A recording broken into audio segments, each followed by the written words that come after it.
this is crazy because I can play g7, but I guess queen b2, rook b2.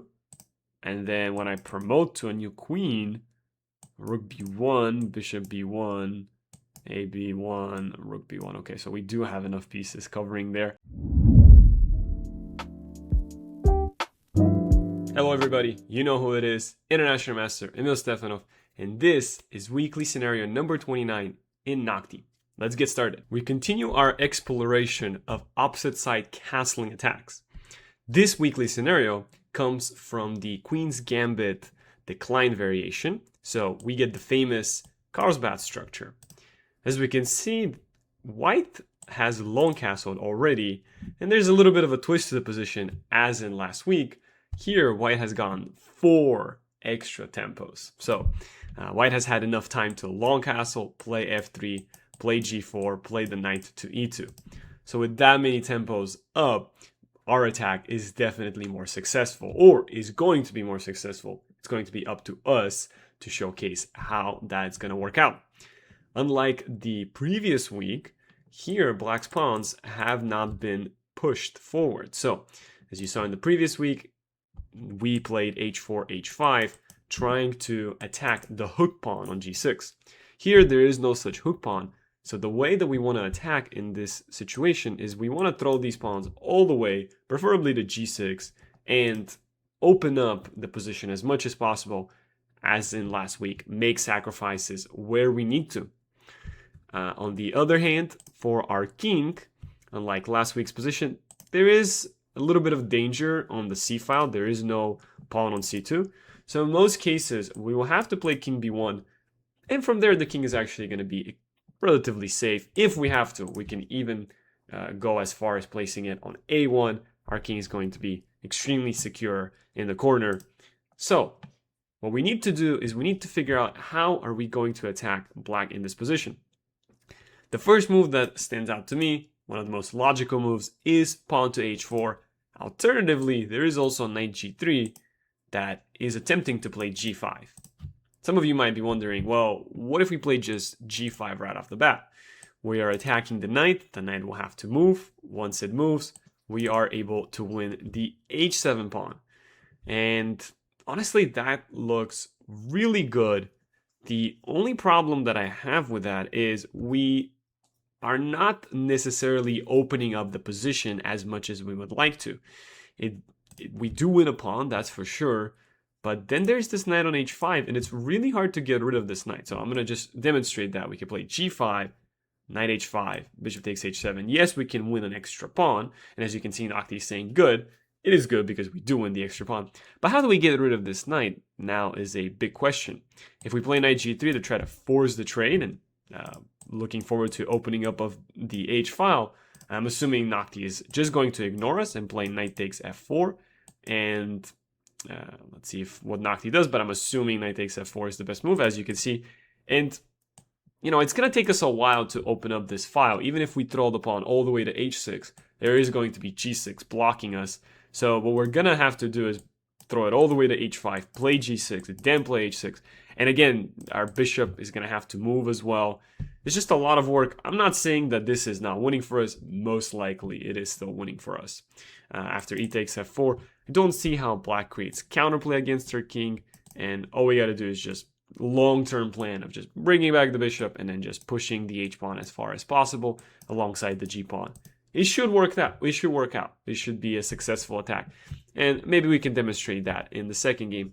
But what I want to start with is I want to start with the move h4, h5, and g5.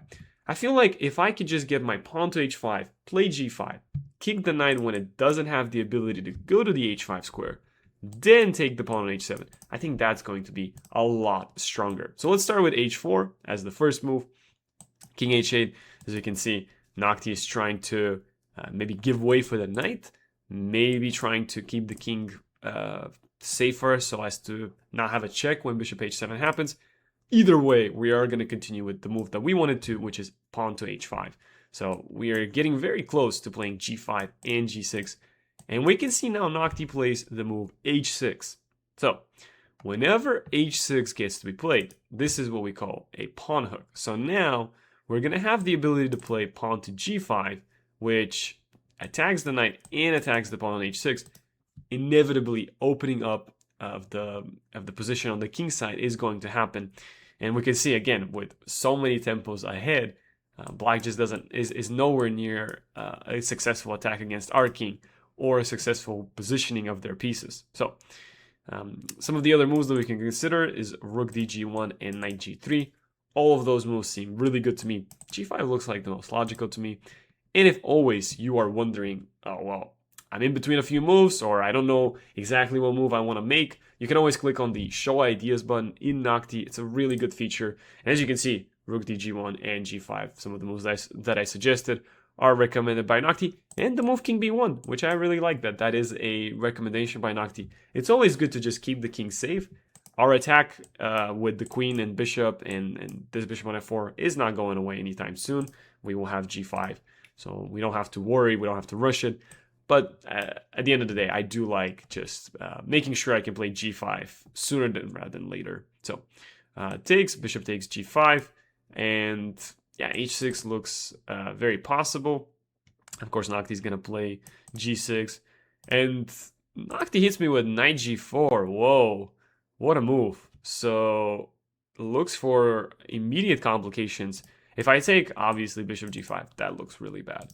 But I'm assuming I could just take on e7, and then that counterattacks the queen. So maybe that's what Noctie missed.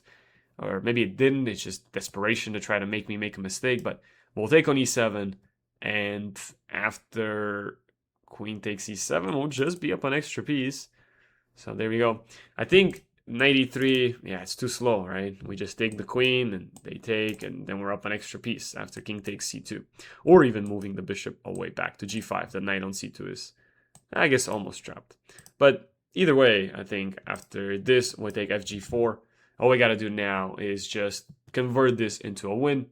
Of course, our e3 pawn is weak. Of course, these pawns are weak. But as long as we continue attacking the opponent's king, then that's all that matters. So g5 will be nice, but after queen e3, I guess we will have to trade queens with queen d2, which is kind of unfortunate, but we might have to play it. g5, there's also knight g4 with knight e3 ideas. So you can see Noctie is trying to reclaim some pawns for the sacrificed piece, and at the same time, it's a little bit harder for me to focus fully on the attack when I have to answer a few questions against Noctie's attacks. But all in all, I think we should still be very much fine by playing g5, and maybe we just go g6. We sacrifice an exchange. Not the end of the world there, as long as we can get h6 in and continue to attack. So I'm going to start with g5. Maybe it was not the best. Queen e3. Unfortunately, we will have to play queen d2. But knight g4 is played. Okay, I'm gonna play this as a madman. I'm just gonna go fully on the offense with g6 and h6. So maybe it works, maybe it doesn't, but I like it. We give up the exchange, that's fine. Queen d2, and then after knight d1, I was looking at h6, just really similar to last week, just trying to checkmate the opponent's king. Which, you know, I think it works out. Now I'm realizing there is queen e3.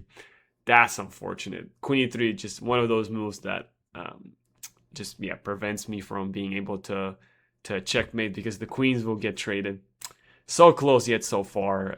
Unfortunately, that's the situation. So we'll probably have to take knight takes d1. Okay, we're still better. Probably winning still with this impeding h6 thread. Bishop g4. Yeah, Noctie's giving the best that Noctie can with this situation, but okay, I think we just go h6. We ignore everything else. We just focus on the checkmate. So takes, but now this will be double check. So the king will be forced to take, or if king g8, well, obviously we promote to another queen. So yeah, we have to play queen h6, and obviously the g6 pawn is also being attacked. So yeah, this is gonna be pretty close to getting checkmate, but queen g7 survives. So let's see. I mean, of course, we could still win by playing a little bit more boring, right? We could take, queen takes g7, rook g1. That indeed will be pinning the opponent's bishop to the king. And then when we win it, we will have 3 minor pieces for a rook. That's a lot of pieces. So that is 100% winning. I'm thinking about queen h8, forcing king f7, looking for some sort of a concrete checkmate. Fortunately, I'm unable to see it, right? We have bishop g6, we'll force the king out. I just still don't see it, so I think I'll just play it simple. Sometimes your attacks will be successful in the sense that you're not checkmating, but really what you accomplish is your up material. So yeah, unfortunately I don't see it. Maybe there's just bishop g6, but again, queen g7 is there to sort of keep everything protected. So we'll go with queen g6. Yeah, maybe it was there was a forced checkmate. Maybe we would have won faster, but okay, I think we simply take and we play rook g1. We can already pre-move it, and this is it. This is the fruits of our attack. This is what we get to take the bishop on g4. 3 minor pieces for a rook. Again, as I mentioned, that's a lot of pieces, and the rest of the game should be relatively simple for us. I'm just gonna involve our king d2, and we'll start marching with our knights. Rook g8. I mean, preferably we want to keep the rooks on the board. It makes it so that we have some real checkmating attacks, checkmating chances as well. If we just leave the 3 minor pieces, we are still gonna be winning, but it will take longer. So yeah, I just prefer to keep the rook if possible. So of course Noctie is going to try everything possible to trade that rook. So in turn we'll try everything possible not to allow the trade to happen. So I'm assuming bishop f5 is okay. Assuming knight f5 is okay. Rook h4, there's going to be rook h8. So that's why I'm not eager to play that. It looks like knight f5 is a good move. Again, we just have a lot of pieces as mentioned before. So there shouldn't be any problems. a5, I mean, we can always throw in an a4, no questions about it. We don't even need to touch that side of the board necessarily. I'm looking at just maybe rerouting my rook. I think that's a good idea. Rook f3, rook e3. Just get rid of the king there with a check. And yeah, maybe infiltrate rook e7. That's going to be... looks great. And rook f7, but that walks into a pretty simple trick. So we'll go check. Bishop still covers, and then we have knight h6. But again, it is extremely hard to play when we just have that many pieces. So yeah, knight h6, fork, and the rest is going to be even easier than it has been so far.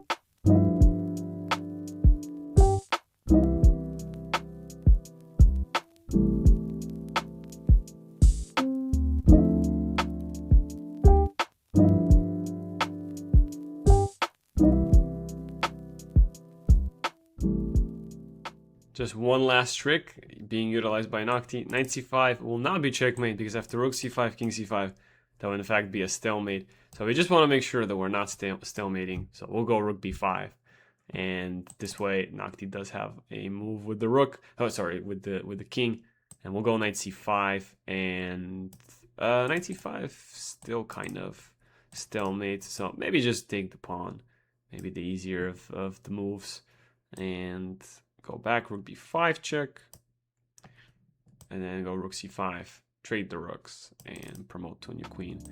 That's fine with me.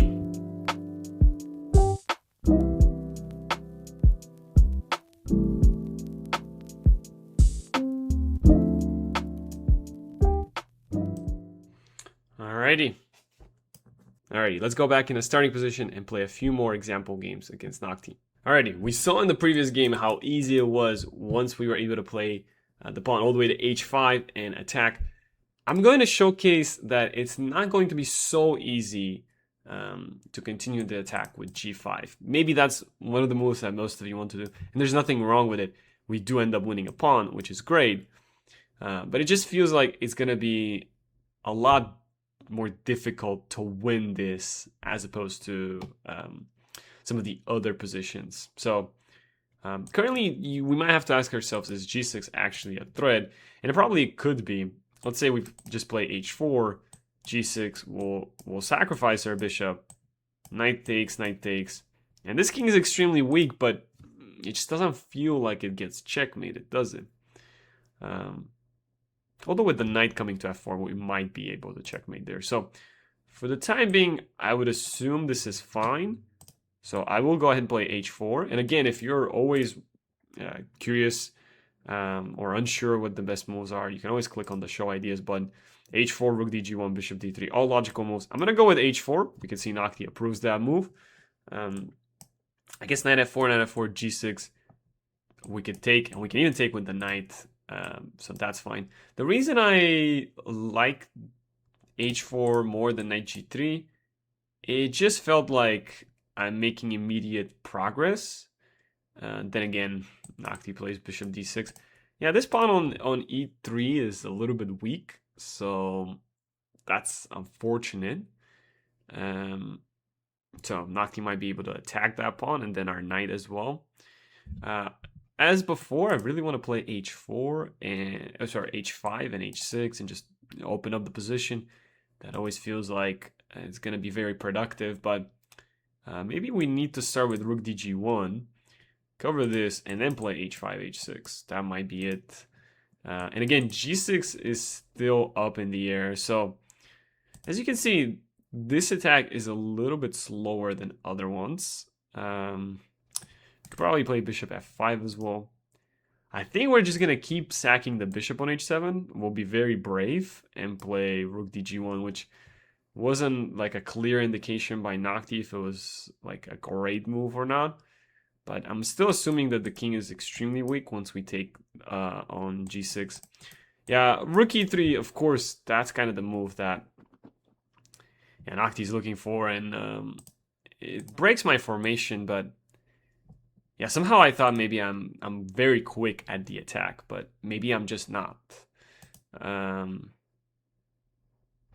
Ooh, I have an interesting idea, but it's probably not that good. It's probably just not that good now. Oh, maybe on the previous move I had that move. Could be. There is an idea to like sacrifice the knight so we can open up the h file. Again, it's all about opening up the rook. If we can open up the rook, we're going to be winning, no questions about it. Initially, I wanted to play knight d1, but then I realized Noctie will probably sacrifice and do everything possible to continue on the game. And now there's also knight f8 threats. So as you can see, it's a lot harder to make these attacks work now. Simply because Noctie gets counterplay, and that's very logical, right? Noctie's behind on counterplay against our king, so Noctie's trying to do everything possible through the center, because if you break through the center, inevitably you also manage to sort of offset attack the king as well. And yeah, we want to keep the center as safe as possible. So I don't want to play knight g2. That kind of looks bad. At the same time, I don't want to play knight h5. Knight g7, it looks cool, but it doesn't do much. g6 is, again, one of those moves I want to play. But, yeah, maybe it's a little too optimistic. Basically, after rook e3 takes, bishop f4, I'm down material. And, I mean, it looks great. I can play rook g7 and almost checkmate. But again, like, my king's going to be exposed. That's not going to be fun.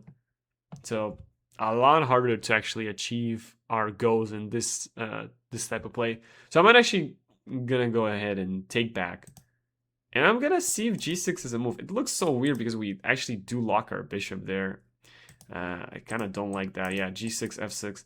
I thought we'd go all the way and we push this, and you know the knight goes to h5. Actually, we do win an exchange there. I mean, again, the bishop is kind of locked though on g6. That's not fun. And h5, we do sack a pawn. Maybe it's for a good reason, though, right? Maybe we do open up more files that are beneficial for us, but the queen will sit on h6, so that's actually not going to be that great. Yeah, again, not easy to achieve our attacking prospects here. Yeah, so this hopefully serves as an example of how hard it is to actually, even though we're up an extra pawn, like this plan was very annoying by Noctie. So we'll go back to that position though. We'll go back to that position. Let's go back. So rook dg1, as we know that rook e8 is going to be the Noctie's move. As far as we don't want to, we most likely will have to play knight g2. It's kind of a shame, but the importance here is that our attack's going to be continuing on. So long term, we just play f4 and play h5, h6, all the moves that we wanted to play. It's just going to be slower. So I think again in the first game, I was able to demonstrate how quickly our attack was going to open up Noctie's position. So Noctie ended up sacrificing a piece here. Yeah, we'll play knight g2.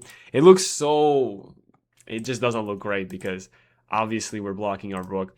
But priority is keeping the center as safe as possible. And now Noctie decides, all right, now's the time to play b5. Noctie's feeling optimistic. Now's the time to attack me.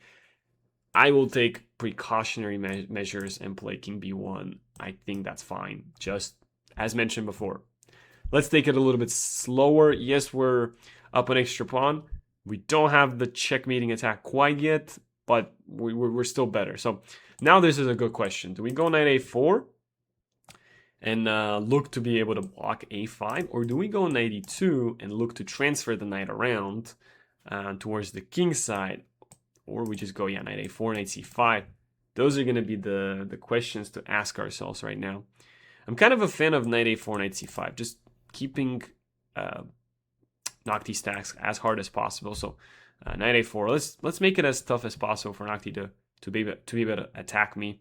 Knight b6 makes a lot of sense. If I take it, then I guess the a file opens up in a unfortunate manner. So now maybe we just go back. Maybe we just play bishop d3. We keep it simple. We'll have the queen take there. There's not a way to kick us out. Knight c5 also looks good though, not gonna lie. Just blockading. But I like bishop d3 just to keep the knight where it's at and go back into our plan of f4, h5, g6, h6. Just open up the position. Again, it's a slow burn attack here, but we do everything possible to slow down Noctie's attack, and then we'll come back to our attack. So the long-term plan is unstoppable. So Noctie's going to do everything possible short-term to create chaos on the board. With moves like b3, this is great. This is how you should play. If you're in a opposite side castle position, this is how you should play. b3 is just a free extra pawn, right? That it is, but at the same time, if I take it, then Noctie spinning all of its hopes on just having an open b file to where it can attack me on the b2 square. And it makes a lot of sense. If I take a b3, then it kind of breaks the communication between my queen and my bishop. There's also an alternative that I just don't take it, that I just play f4, I continue with h5, I just continue in a natural manner. Why is that the case? Well, if I play let's say f4, and then this pawn's taken, I can go king a1 and use that pawn as an umbrella. So my king will still be safe as long as I keep the b2 pawn covered. And I'm leaning towards queen b3, but we can always click on the show ideas button. Queen c6, yeah, that's not kind of my cup of tea. I guess we are threatening a lot of things, but I'm not quite sold on it. Another move that Noctie wants to play, a3, just lock the king side. That actually makes a lot of sense as well. Queen b3, don't think there's any problems with that. And g6, I actually like g6 a lot. It's faster than f4, g6, and h5. Yeah, I actually like g6 a lot. As mentioned before, we will just use this pawn as an umbrella, go king a1. And yeah, at the end of the day, there we go, king a1. As you can see, excellent move by Noctie. That's exactly what we want to see. King is safe, using this pawn as an umbrella. There's no opening. The only weakness now is the b2 pawn, and we just need to cover it, which doesn't seem to be that big of a deal once we play queen c2. And on the other hand, we can just continue normally playing h5, h6, opening up the position on the other side of the board. Noctie's also allowed me to take, which, yeah, looks funky, but I think I'm just going to ignore it. I think I'm just going to go h5 and h6, just prioritize collective opening of the files. And queen b6 will have to go queen c2. That's fine. That's fine with me. We are covering our pawn. There are no sacrifices. There is no bishop a3 and fancy queen b1 work. Obviously, we have both rooks there. Rook f7, Noctie's doing everything possible to survive on the 7th rank. But finally we get h6, so finally we've made the push. Although I will say Rook b7, yeah, Noctie definitely is gonna concentrate as much attention here. Wow, okay, maybe I should have played a little more safer, but I think we still have great prospects to checkmate here. So we'll take with check. We'll give another check. It's kind of forced. And then the king goes there. We always have rook f7. We also have g7. If the king goes there, that's quite ballsy. Man, this is crazy because I can play g7, but I guess queen b2, rook b2. And then when I promote to a new queen, rook b1, bishop b1, a b1, rook b1. Okay, so we do have enough pieces covering there. That looks quite fun, the fact that we could just play g7 and promote to a new queen after queen b2. I guess after g7, Noctie plays bishop e6. The game goes on from there, huh? That's quite fascinating. Okay, let me think just for a little bit. We don't have any checks other than rook f7. It will force the trade of rooks. I just don't like the fact that we don't have a checkmate attack anymore, if that makes sense. So yeah, we'll trust g7. I will give props to Noctie for doing everything possible. Whoa, what is this move? Bishop f5. What is going on? Okay, I can see the idea. After bishop f5, queen b2, rook b2, my bishop will be hanging, which inevitably covers a very dangerous square, the b1 square. So I can see the vision by Noctie, but we'll take on f5. We will not panic. Yeah, okay, e45 was also possible. Bishop a3, Noctie's doing everything possible. I love it.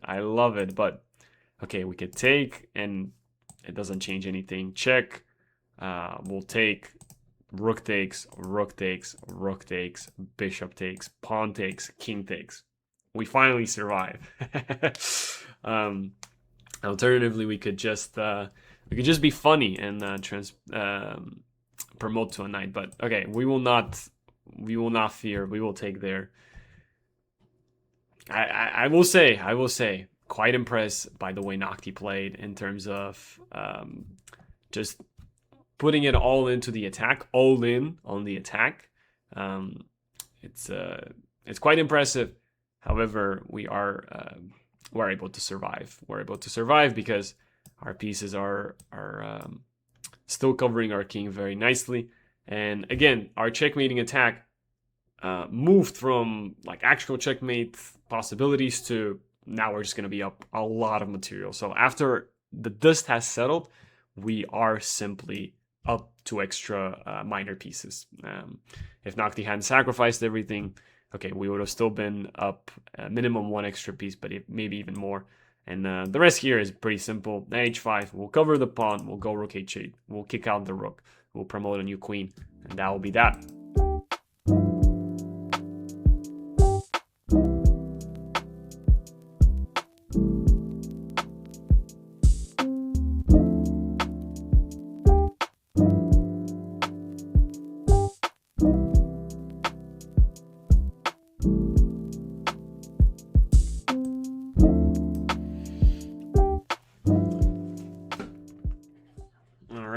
So to recap, I think h4, h5 is going to be the fastest way that you succeed in your attack, and the fastest way to open up files and diagonals against Noctie's king.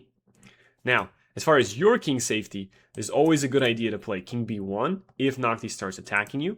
And I want to pay extra close attention to the center. If Noctie tries to break through the center, make sure things are safe and that you are not surrendering the center, you're not giving up pawns willy-nilly like that, because then Noctie was going to be able to break through the center and distract you from your attack. So sometimes you might have to take a few extra moves, like in the second game with knight g2, slow down the attack a little bit, but ultimately the long-term attack is going to be successful, and just make sure, keep your king safe, and everything will work out for you. Good luck in your games.